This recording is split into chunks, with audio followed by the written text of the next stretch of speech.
সূরা ফাতিহার ২ নং আয়াত হচ্ছে আর রহমানির রহিম, যার অর্থ হচ্ছে পরম করুণাময়, অতি দয়ালু।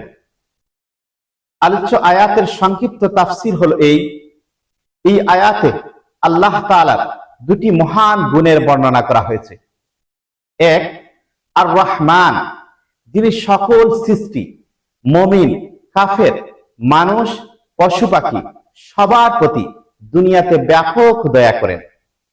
দুই, আর রহিম, যিনি বিশেষভাবে ঈমানদারদের প্রতি দয়া করেন এবং আখিরাতে তাদের উপর বিশেষ রহমত বর্ষণ করবেন। এই আয়াত বান্দাকে আল্লাহর রহমতের প্রতি আশাবাদী হতে এবং তার দয়ার উপর ভরসা করতে একমাত্র শিক্ষা দেয়। আলোচ্য আয়াত আলোকে আল্লাহ তাআলা অন্য আয়াতে ইরশাদ করেছেন, কুল ইয়া ইবাদিয়াল্লাযীনা আসরাফু আলা আনফুসিহিম লা তাকনাতু মির রাহমাতিল্লাহ, যার অর্থ হচ্ছে, বলুন হে আমার বান্দাগণ, যারা নিজেদের উপর জুলুম করেছে, তোমরা আল্লাহর রহমত থেকে নিরাশ হইও না।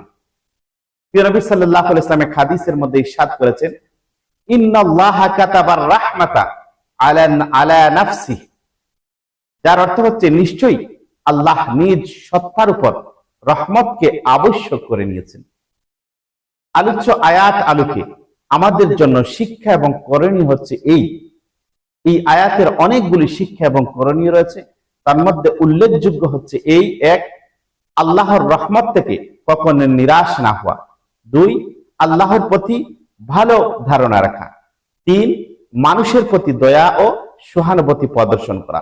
চার, আল্লাহর রহমত লাভের জন্য নেক আমল করা।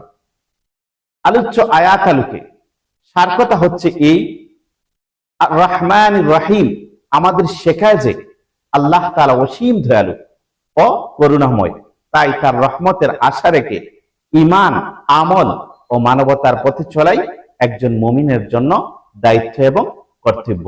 আল্লাহ রাব্বুল আলামিন যেন আমাদেরকে এই আয়াতের সঠিক বুঝ দান করেন, আমরা যেন এই আয়াতের উপরে আমল করতে পারি। আমিন সুম্মা আমিন।